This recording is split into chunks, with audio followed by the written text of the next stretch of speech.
Saya akan menjelaskan tentang pembelajaran tematik. Yang pertama, pengertian pembelajaran tematik.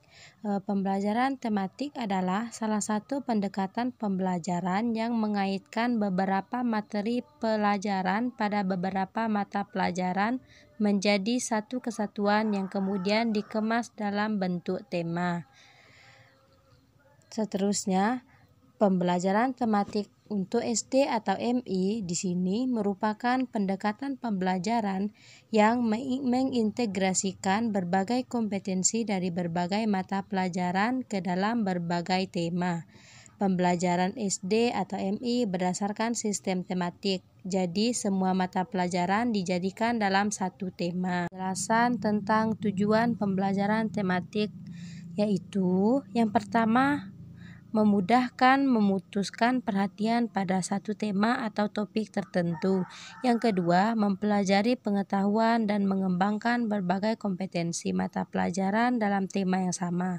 Yang ketiga, memiliki pemahaman terhadap materi pelajaran lebih mendalam dan berkesan dalam mengajarkan anak MI atau SD.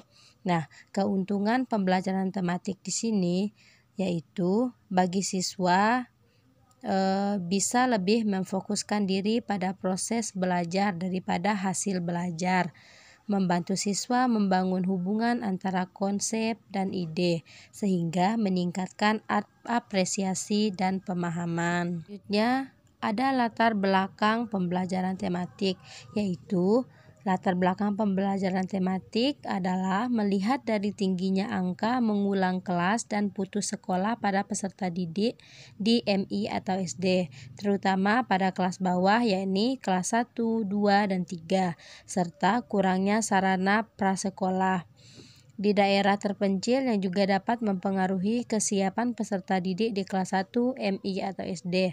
Pembelajaran tematik yaitu ada 3. Yang pertama landasan filosofis, yang kedua landasan psikologis, dan yang ketiga landasan yuridis. Kita jelaskan dari landasan yang pertama yaitu landasan filosofis. Dalam pembelajaran tematik sangat dipengaruhi oleh 3 aliran filsafat yaitu progresivisme, konstruktivisme, dan humanisme. Aliran progresivisme memandang proses pembelajaran perlu ditekunkan pada pembentukan kreativitas pembelajaran sejumlah kegiatan, suasana yang alamiah atau natural, dan memperhatikan kemampuan siswa. Aliran konstruktivisme melihat pengalaman langsung siswa atau direct experience sebagai kunci dalam pembelajaran. Menurut aliran ini, pengetahuan adalah hasil konstruksi bentukan manusia. Manusia mengonstruksikan pengetahuannya melalui interaksi dengan objek, fenomena, pengalaman, dan lingkungannya. Sedangkan aliran humanisme melihat siswa dari segi keunikan atau kekhasannya, potensinya, dan motivasi yang dimilikinya. Yang kedua, landasan psikologis. Dalam pembelajaran tematik terutama berkaitan dengan psikologi perkembangan peserta didik dan psikologi belajar. Psikologi perkembangan diperlukan terutama dalam menentukan isi atau materi pembelajaran tematik yang diberikan kepada siswa agar tingkat keluasan dan kedalamannya sesuai dengan tahap perkembangan peserta didik.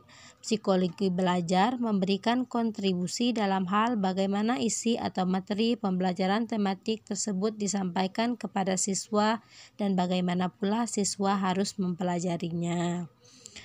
Selanjutnya, landasan ketiga yaitu landasan yuridis. Dalam pembelajaran tematik berkaitan dengan berbagai kebijakan atau peraturan yang mendukung pelaksanaan pembelajaran tematik di sekolah dasar. Landasan yuridis disebut dalam Undang-Undang Nomor 23 Tahun 2002 tentang Perlindungan Anak yang menyatakan bahwa setiap anak berhak memperoleh pendidikan dan pengajaran dalam rangka pengembangan pribadinya dan tingkat kecerdasannya sesuai dengan minat dan bakatnya.